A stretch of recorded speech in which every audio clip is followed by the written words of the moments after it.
Har yili dunyo bo'ylab millionlab kontrafakt mahsulotlar iste'molchilar tomonidan sotib olinadi. Kontrafakt mahsulotlar savdosi tufayli nafaqat mamlakat iqtisodiyoti, balki mashhur brend egalari ham moliyaviy, ham ilmiy jihatdan katta miqdorda zarar ko'radi. Michigan shtat universiteti tadqiqotchilari tomonidan o'tkazilgan so'rovnomaga ko'ra, bugun dunyo bo'ylab har 10 ta iste'molchining 7 tasi kontrafakt mahsulotlarni asl mahsulotiga aldanib sotib olishar ekan.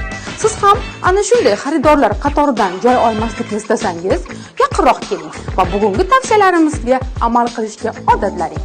Birinchi tavsiya: haqiqatdan yiroq takliflarni uchratdingizmi? Demak, siz aldanishga duch kelishingiz mumkin.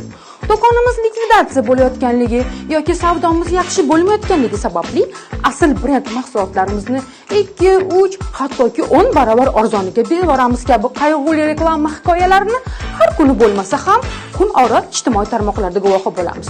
Bugun juda mashhur bo'lgan ushbu uslubdan ko'p hollarda kontrafakt savdosi bilan shug'ullanuvchi nohalol tadbirkorlar foydalanadi.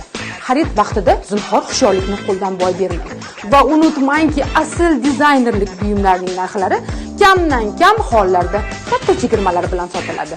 Hattoki dunyoning global brendlari hisoblangan Hermes hamda Louis Vuitton brendlari mavsumiy mahsulotlarni chegirmada sotishdan ko'ra, ularni yo'q qilib yuborish uslubidan foydalanishadi. Nega deysizmi?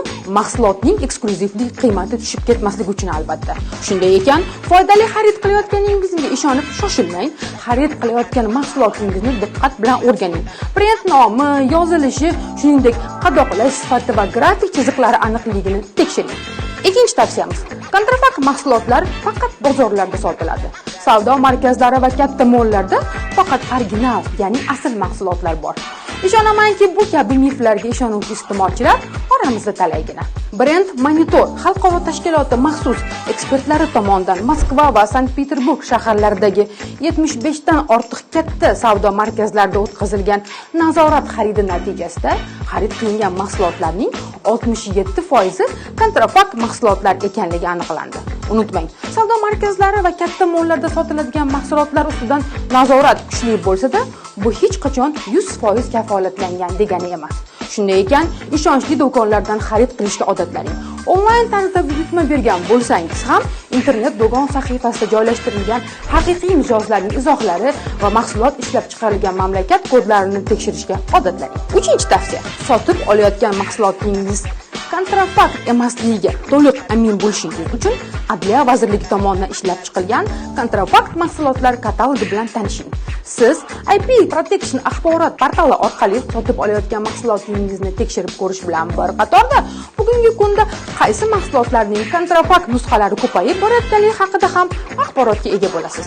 Yodda tuting, kontrafakt mahsulotlar savdosi qonunchilikda belgilangan javobgarlikka sabab bo'ladi. Kontrafakt mahsulotlarni xarid qilishingiz bilan nafaqat sog'lig'ingizga xavf solishingiz, balki noqonuniy harakatlarni ham moliyalashtirishga ko'maklashayotgan bo'lishingiz ham mumkin.